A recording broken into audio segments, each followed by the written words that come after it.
Hello, I'm William McDonough, and today I'd like to talk about University Aon Project Legacy in Bogota, Colombia. I am so excited about this building and this institution and the project and the process that we've been through here, because it really is a signal to the world of a way to go about doing things that are magical and special for all the children of all species for all time. That's how excited I am. So when we look at the idea of a building that's alive, and alive with potential, alive like a tree, it does things like make oxygen and have leaves that accelerate light and shadow and color and can shade the building and also give it delightful prospects from everywhere. The idea of a building that can really change with the times of day. It's not just a big brick box with holes in it. It's actually a gift-wrapped building for the city. It celebrates every day that it's there. And so the idea of expressing the colorfulness of the culture, and the idea of celebrating this amazing landscape, mountains in the distance, and outdoor terraces that we can have because the weather is so wonderful, and all the various elements that come together to make it a delightful place really is here. And what I'd like to talk about first though is this is really about changing the way you see. For us, as architects, our first job is to change the way we see. And where some people would see weeds, we'll see butterfly habitats thriving. A lot of this isn't how you see. We look at materials today, we might say, oh, that's a piece of wood. But when we see it, we might see, what a beautiful piece of wood. Made in such a beautiful way, from such a beautiful place, it's still thriving as a result of our harvesting. And that the finishes and the materials that are used with it allow it to become a dignified piece of wood. It could actually return to the soil safely someday, even. So we think about the biosphere and the technosphere together. So there's certain materials that are part of the biosphere. These are living things. Those trees, for example. And then we have the technosphere, objects of human intention and use. So a piece of wood could be in the technosphere in a building, and we might be able to return it to the biosphere if we keep it safe. But it can be reused for technology, same with metals and things like that. So the biosphere and the technosphere. It's interesting to note, the scientists reported in December of this 2020, this last year, that the weight, the mass of all human-made objects on the planet are now exceeding the weight of all the biomass in the world. Imagine the biological systems that we rely on and we're part of as living things is now the same dry mass as all the things humans are making, like this: highways, buildings, roads, buildings of this kind, of every kind, and television sets. So when you think about it, this is a really important distinction, that we think about the biological world and the technological world, and we don't let them contaminate each other. Interesting. So the frame that's on the outside of this building, we call it a wonder frame because we wonder of all the things we can do with it. But it's very simple, and it's what we call a product of service. Right now it's acting as a service to shade this building, give it color and light, but it's also designed for what we call the circular economy, because you can take it apart and these pieces can be used again and again. This is steel, this is aluminum, this is this, that, and so on. Designed for disassembly as well as assembly, so we can use the materials across generations. So these panels were prefabricated and developed with Hunter Douglas in the Colombian company there. Really marvelous people to work with. They did a beautiful job. And so these can be disassembled and used in the future. Materials can be used. It's really an exciting thing to think about cradle to cradle, materials designed for the biosphere and technosphere in circular economies. But actually a regenerative biosphere, because it can't regenerate because it has living carbon. Trees that rot, carbon might go back to the atmosphere, but it comes back down in about a 25-year cycle. In technology, a lot of it's been powered by non-renewable energy and fuels that are burning carbon, and they go straight to the atmosphere, really. So the idea we design buildings and systems now to reduce the amount of emissions of carbon globally by 60% over the next decade. This is what we must do in order to meet the Paris goals for climate. We also have to encourage nature. to do everything it can to be flourishing so that it can capture carbon and put it into its 25-year cycles.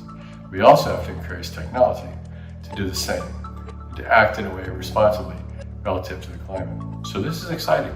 This building is designed for this climate. It's an amazing climate, Bogota. Beautiful, beautiful climate. So when you think about that, why wouldn't we use natural ventilation with this great temperatures and great air? So this building has transparent tubes on the back, on the south side, that heat up.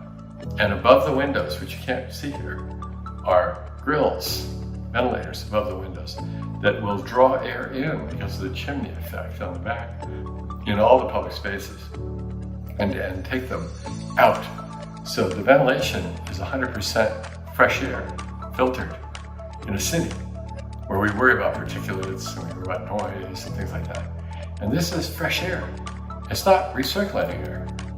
In the age of COVID, a building that has fresh air moving through all the time with natural energy forces. What a beautiful thing.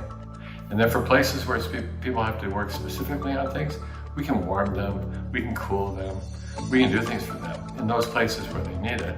But we optimize the energy so that the building is using as little energy as needed other than what nature provides in order to take care of people.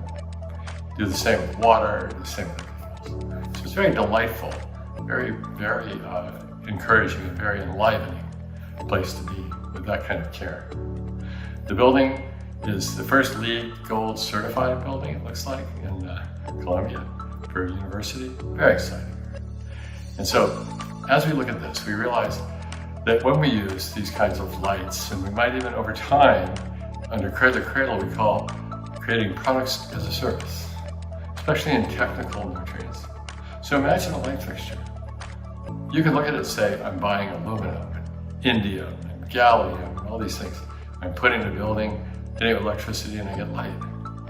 But actually, in the future, we can imagine these as services. What you want is the light. And the products themselves can still be tracked through blockchain and what we call material passports, so that the aluminum, the indium, the gallium, rare earths are still available to the lighting industry for reuse. This is a beautiful thing. We call it product as a service. We do the same with carpets. Carpets designed to be reused. You're storing your raw materials on your customers' floors, and it's designed for endless cycling. It's a beautiful thing. Now, why am I mentioning all this? Well, this building will be teaching these kinds of things to the students inside. This is a school for small, medium-sized enterprises, for entrepreneurs, for innovators who are designing into the next century with dignity and grace. What a beautiful idea. And wouldn't it be wonderful if the building itself represented the same pedagogy as our academic disciplines that we would bring to the study of the future and how to act this way, and give everybody a chance to experience it, touch it, feel it, breathe it. This is a breathing building. You don't look at buildings and say, it's breathing. Often they're sealed up, or they're just dark, or they're wide open, which is delightful in a place like Columbia. Go to one of the beautiful farms and you see these kinds of things are fantastic.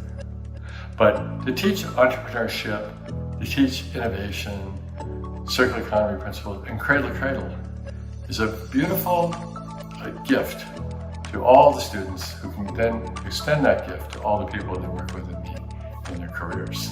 So I'm pretty excited about it. The process that we used itself to build this was what we call co-creative.